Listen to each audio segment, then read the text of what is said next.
Al tema que durante estos últimos días ha estado siendo analizado profusamente por los medios de comunicación y la prensa referente al exministro Daniel Soley y su encuentro con la señora Procuradora General de la República, y en vista de la necesidad de aclarar enteramente, para satisfacción de la opinión pública, para tranquilidad de la ciudadanía y para dar fe de la forma como estamos abordando este tema en la Casa Presidencial, quisiera hacer algunas reflexiones, muchas de cuyo contenido ya ustedes conocen, porque aludí a este mismo asunto en la conferencia de prensa de hace 8 días. Después de estar fuera del país durante casi 10 días atendiendo compromisos oficiales en Brasil y China, regresé a Costa Rica el pasado sábado, el sábado hizo 8 días, estuve nuevamente en la oficina el día lunes y en el marco de esa presencia aquí, que no tenía una agenda definida porque se había establecido así para que pudiera ponerme al día con los temas de la oficina que habían estado pendientes, se me informó que la señora Procuradora quería conversar conmigo y que era una conversación que era urgente. Entonces yo inmediatamente le dije que nos viéramos esa misma tarde, cosa que ocurrió al final de la tarde. La Procuradora vino, conversamos sobre varios temas, uno de los cuales fue ciertamente la conversación que ella había tenido con don Daniel. Esa fue una parte de la versión de la Procuradora. Yo le dije a la señora Procuradora que investigaría el tema y quedamos que continuaríamos analizándolo. Inmediatamente ese proceso se inició. El martes aquí yo dije que le había dicho a la señora Procuradora en ese marco de manera absolutamente clara y contundente que no había ninguna intención del presidente o de la presidencia de socavar su autonomía. Lo dije aquí también en iguales términos, ella sí lo señala en su comunicado, y que no solamente eso, sino que le ratificaba mi confianza y la voluntad de continuar trabajando con la Procuraduría General de la República en ese marco. Esa ha sido la actitud mía y la actitud del Poder Ejecutivo a lo largo de los últimos meses. Ha habido discrepancias en el análisis de algunos temas. Calle 13 bis es uno de ellos. La posibilidad de que el señor ministro de la Presidencia continuara haciéndolo en el marco de aquella discusión muy larga sobre la investidura del ministro como obispo luterano en su momento, y en ese caso, ni en ninguno otro, cuestioné, presioné, busqué formas de evitar que la Procuraduría General de la República ejerciera su función de manera autónoma y sin presiones. Más aún, en reiteradas ocasiones, las últimas de hace pocos días, señalé, cosa que reitero hoy, que mi criterio es que la Procuraduría General de la República es un órgano auxiliar del Estado y trabaja como abogado del Estado costarricense, no de su gobierno, y que es necesario que ese trabajo sea realizado con autonomía y en pleno cumplimiento de las potestades que tiene la Procuraduría General de la República. Eso está claro. Indiqué con toda contundencia que ni había autorizado, ni había solicitado, ni había promovido, ni en ninguna forma participado de ninguna acción tendiente a socavar esa autonomía y el funcionamiento de la Procuraduría General de la República. La investigación que dije a la Procuradora iniciaría, se inició.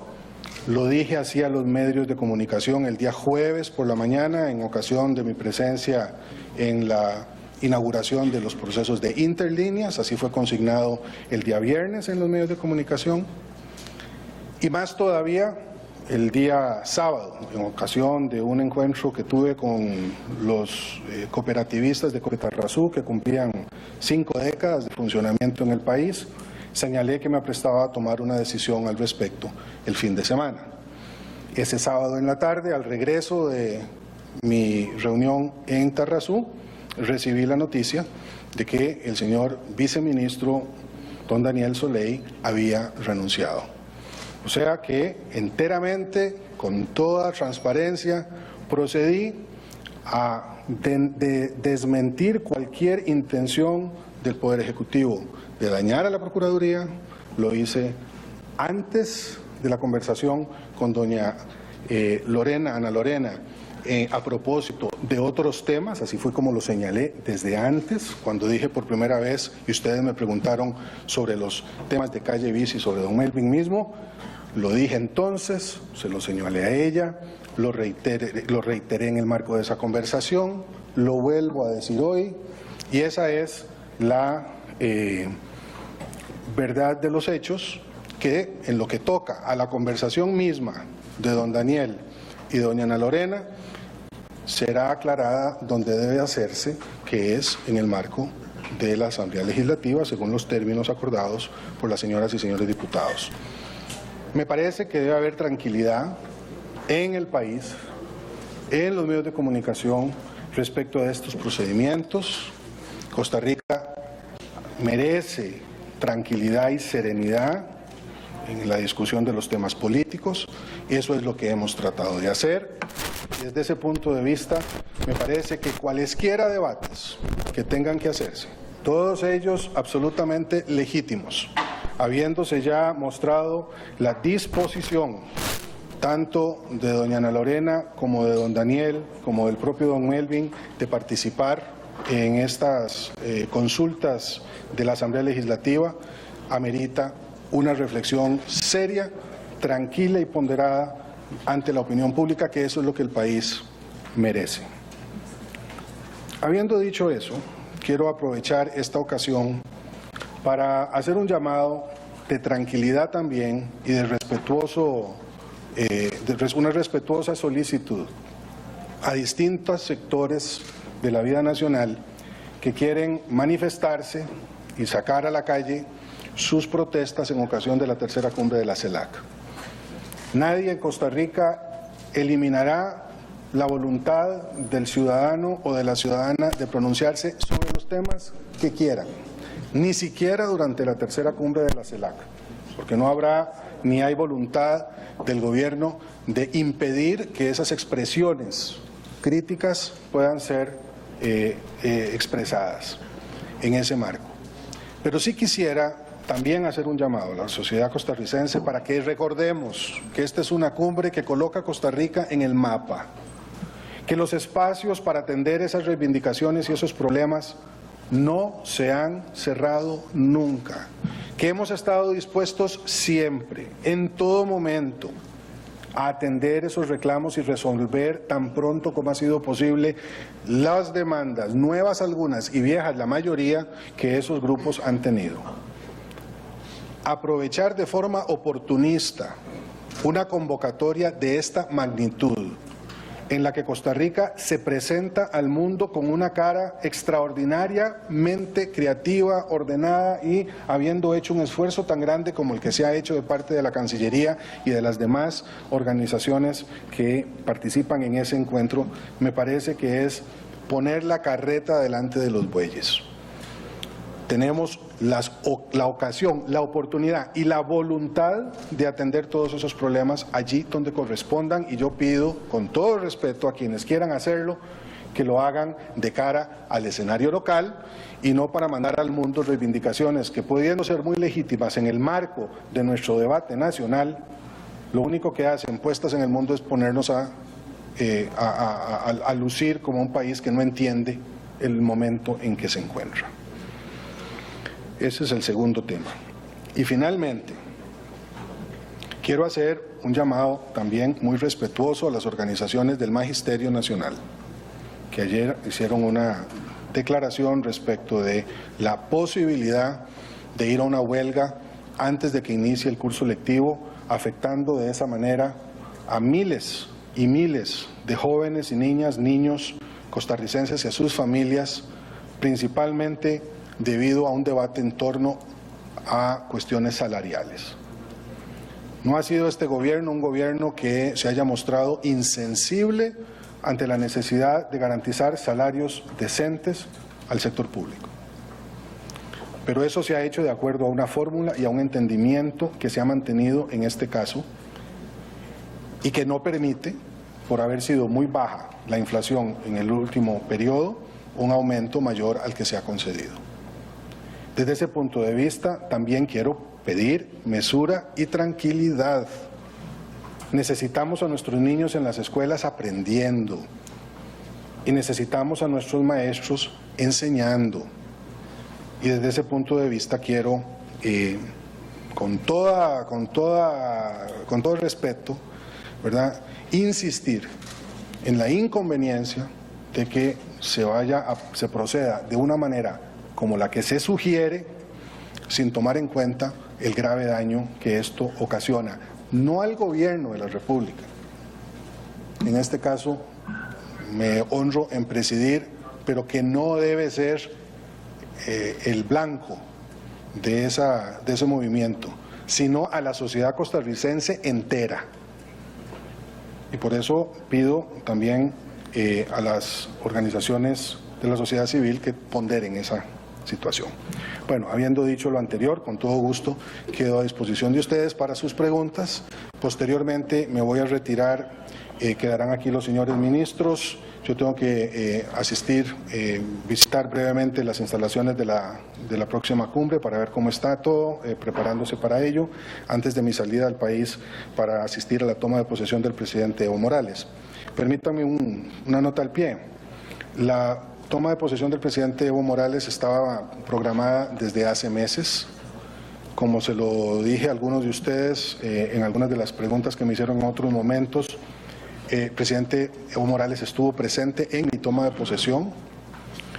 No solamente eso, sino que también me invitó en 2 ocasiones anteriores a ir a Bolivia y yo no pude asistir por razones de agenda. En una de ellas me representó doña Ana Elena Chacón. Pero me parece de entera obligación estar presente en la toma de posesión del presidente Morales. Eso está en Bolivia, no está en la Antártica. Puedo ser encontrado fácilmente por teléfono si la situación lo amerita. Llevo a Bolivia enteramente mis prerrogativas de presidente de la República, aunque será doña Elena Chacón quien funja como presidente en ejercicio, y por lo tanto esta decisión de viajar atiende las obligaciones que como jefe de Estado también tengo con la comunidad internacional y particularmente con un miembro de la CELAC.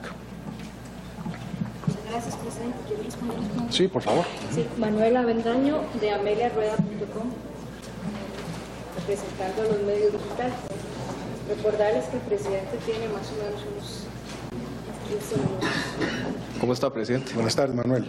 Presidente, de la explicación que usted nuevamente nos da y que es muy parecida a la que nos dio en la conferencia del Consejo anterior, a mí me surgen 3 dudas. La primera es si ella le dijo a usted explícitamente cuando se reunió con usted que le habían ofrecido el puesto diplomático, porque esa es una duda que todavía no sabemos. Usted nos dijo también la semana pasada que desconocía el contenido de la conversación entre Soleil y ella, pero la versión ha cambiado un poco. Entonces quiero saber si ella se lo dijo así tácitamente, ¿por qué usted dijo que desconocía el contenido de esa conversación? Y si no lo hizo usted y no lo hizo el canciller, como nos lo ha dicho, ¿quién lo hizo? ¿Lo hizo el ministro de la Presidencia? Vamos a ver, sobre el tema de la conversación, yo no estuve, los temas de conversación entre los dos, entre doña Ana Lorena y don Daniel, yo no me enteré hasta que ella lo puso en conocimiento mío. Hizo una referencia de lo que le había dicho don Daniel y esa era parte de la historia. Yo le dije que investigaría la otra. Eso fue, y dentro de esas referencias que hizo doña Ana Lorena, también dijo, sí, ciertamente que se le habrían ofrecido las embajadas. Era parte del argumento, cosa que también negué, que nosotros usáramos las embajadas para pagar favores políticos, contundente, bueno, cosa que también el señor canciller con toda claridad rechazó, porque así es. Tanto así que ustedes verán en el cuadro de los nombramientos, lo que hay son una mezcla de gente altamente calificada, toda ella, muchas de las cuales son personas o que son profesionales y que están permanentemente vinculadas al servicio exterior, o que son incluso nombramientos que se han mantenido políticos de la anterior administración. Con respecto a ya los alcances específicos de la conversación, lo que tuve fue la versión de doña Ana Lorena, dije que investigaría, cosa que empecé a hacer y que estaba en el proceso de concluir cuando don Daniel renunció, y sobre quién fue, quién dijo, por dónde salió, si es que salió, a dónde, ese es un tema que la Comisión Legislativa atenderá y se resolverá en ese marco. No me corresponde a mí especular sobre ese asunto, ¿verdad? Y por lo tanto creo que está colocado donde corresponde. La investigación final de los hechos reales, de la verdad verdadera, como dice la resolución de la Asamblea Legislativa, es en la Asamblea Legislativa en donde se establece una comisión específica que atenderá este caso, donde se tendrán que responder esa pregunta. Perdón, Emanuel, hay una lista de preguntas. Jessica Quesada. Si no atendí alguna de sus 3 preguntas. No, perdón, no es un traslado que yo hice, yo no estoy trasladándolo. Don Daniel ya no es viceministro, él renunció el sábado pasado. Yo estaba en el proceso de informar para tomar una decisión al respecto, que es lo que me corresponde. La Asamblea Legislativa no estaba en funciones, sino hasta ayer. No había otra forma de proceder que no fuera esa, y la Asamblea Legislativa ha asumido la tarea anunciada ya por varios señores diputados desde la semana pasada, que iban a proceder al nombramiento de una comisión, y lo que he hecho simplemente es dejar que ese proceso siga. Cada cual tiene sus obligaciones. Las mías eran recibir a la Contralora prontamente, escucharla, iniciar una investigación, aclararle en ese mismo momento que no había, cosa que reitero, de ninguna manera participado en nada que tuviera que ver con el socavamiento de su autonomía, y ponerme a la orden, que dicho sea de paso, de mi propio cargo, que me obliga a hacer cosas muchas más diversas que la atención de un único asunto, ¿verdad? Por eso es que tuve que tomar varios días para hacer esa investigación. Jessica Quesada, Bueno, perdón. esa será esa pregunta, Oscar, que podemos atenderla después. Con mucho gusto. Por favor, no griten. La semana pasada, un compañero de la prensa gritó desde la última fila, innecesariamente, porque no hay un procedimiento. Entonces, yo quisiera que no gritemos. Si usted quiere hablar, pregunta, etcétera, con mucho gusto. Oscar. Esa respuesta, Oscar, es la que va a surgir de la investigación legislativa.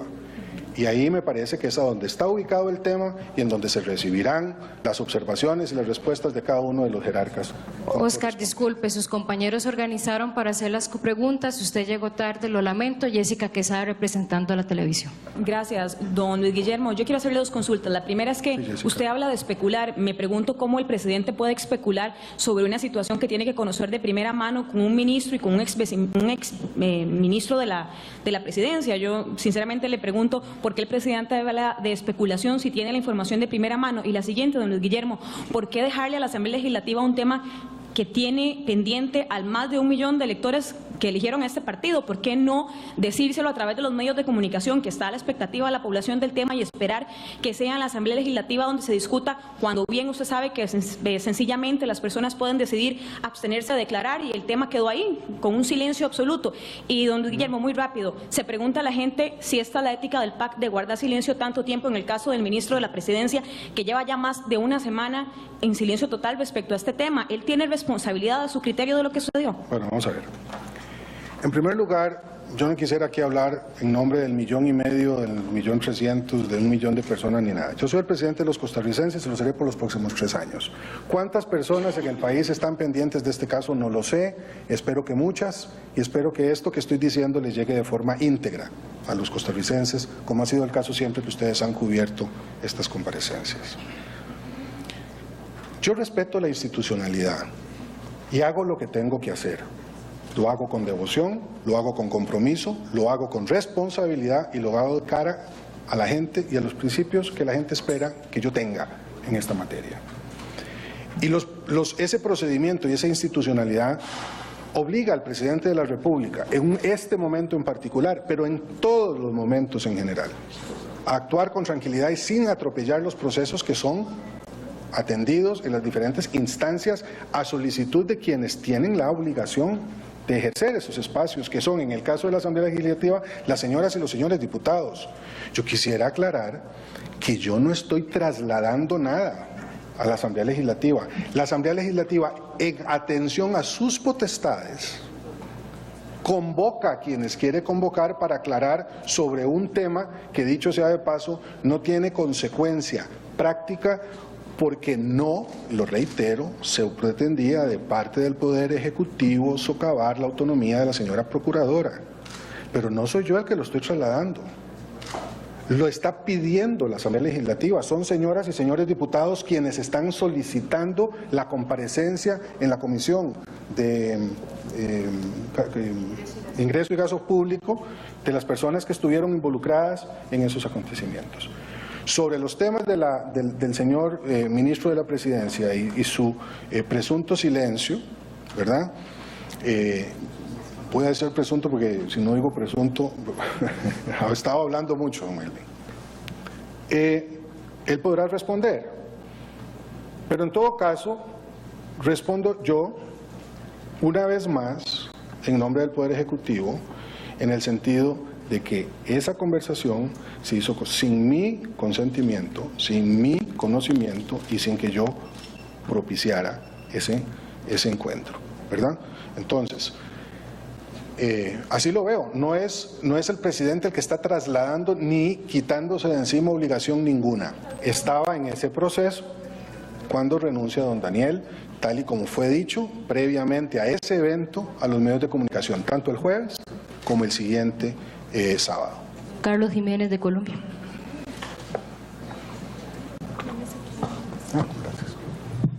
Buenas tardes, señor presidente, señores ministros. Buenas tardes, Carlos.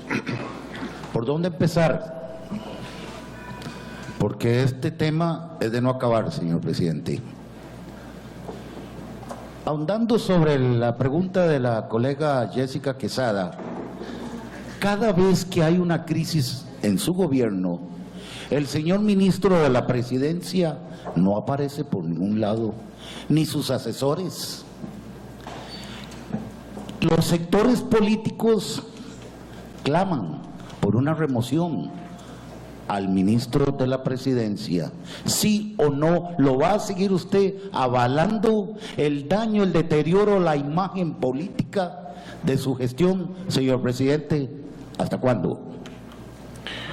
Bueno, yo le agradezco mucho a toda la opinión pública, la opinión que expresan sobre los ministros del gobierno. Una vez más quiero ratificar mi confianza en el ministro Melvin Jiménez.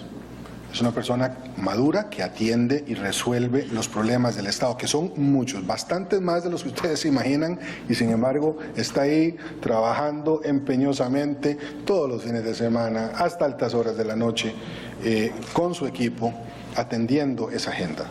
Quiero decirlo porque se plantean permanentemente juicios negativos respecto de funcionarios públicos y pocas veces se dice lo mucho que trabajan, y Melvin Jiménez es uno de los que más lo hacen.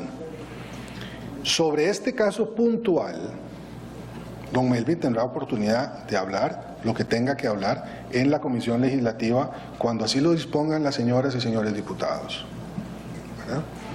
Y como les digo, no hay ninguna intención de socavar a nadie ni de ocultar nada. Las disposiciones son esas son las que he dado yo como presidente de la República.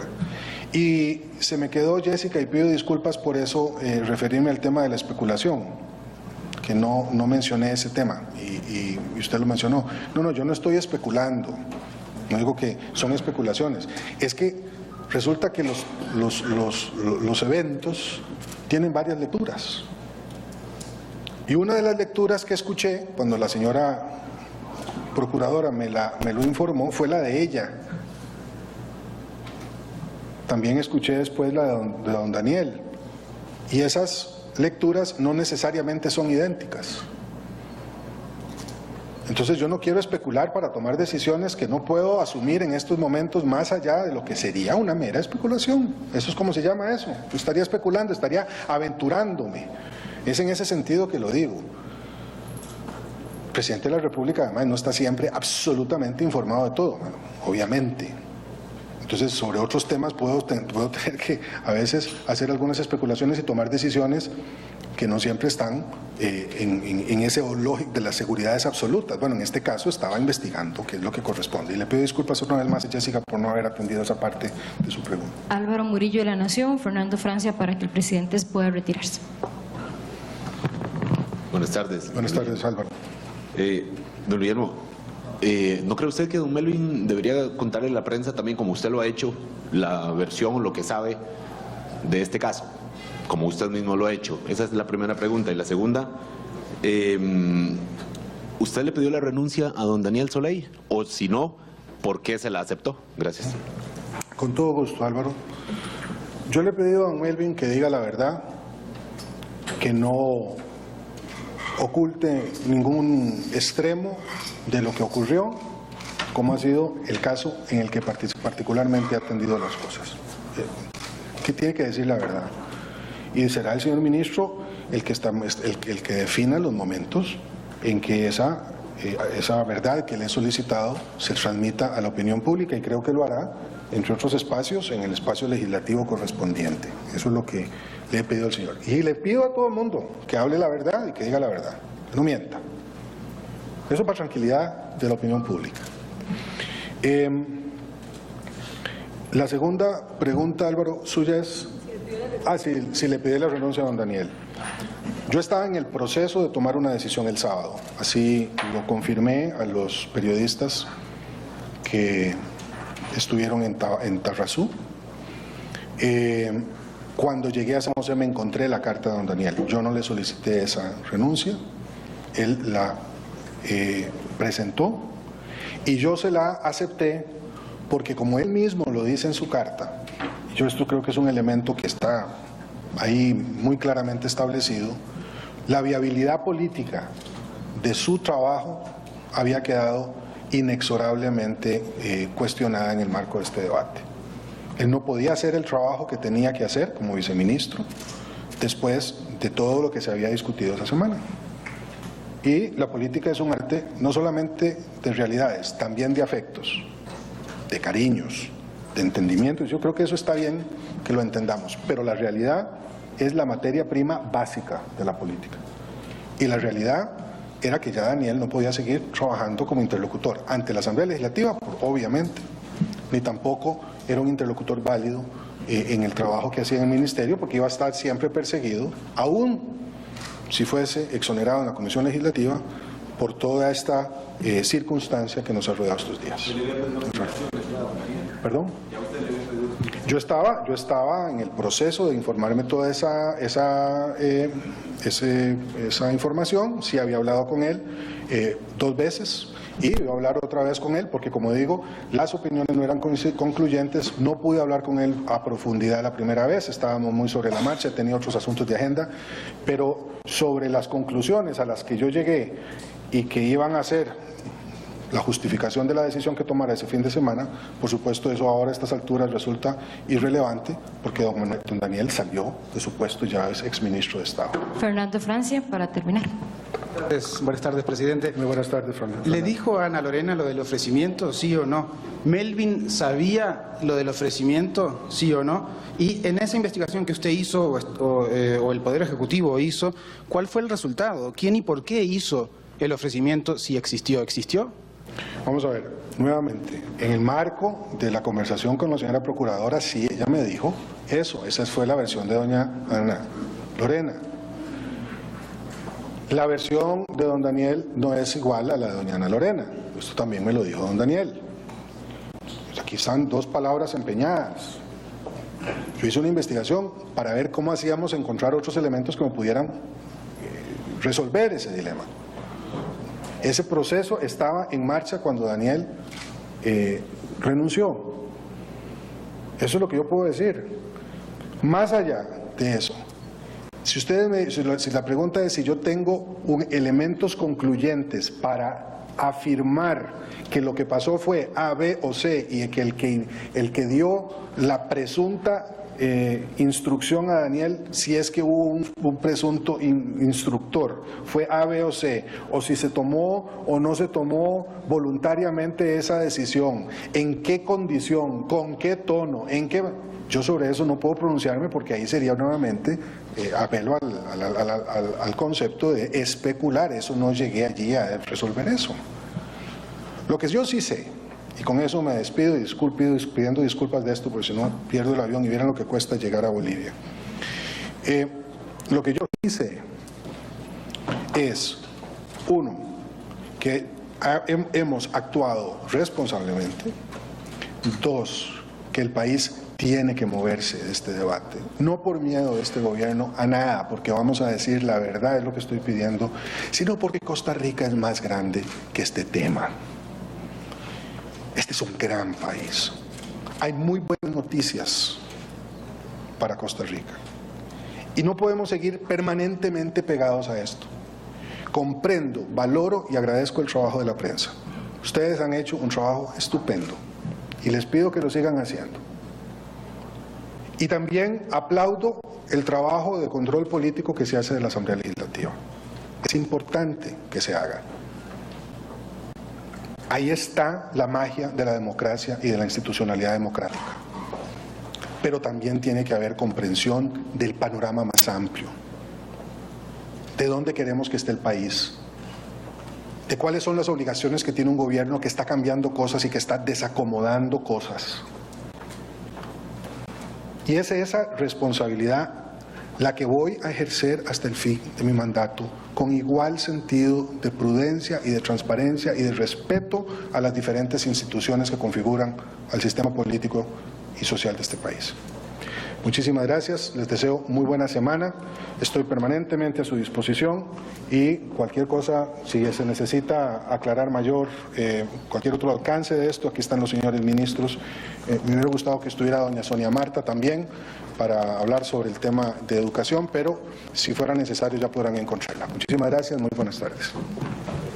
Colegas, si tienen consultas para el ministro de Transportes porque debe retirarse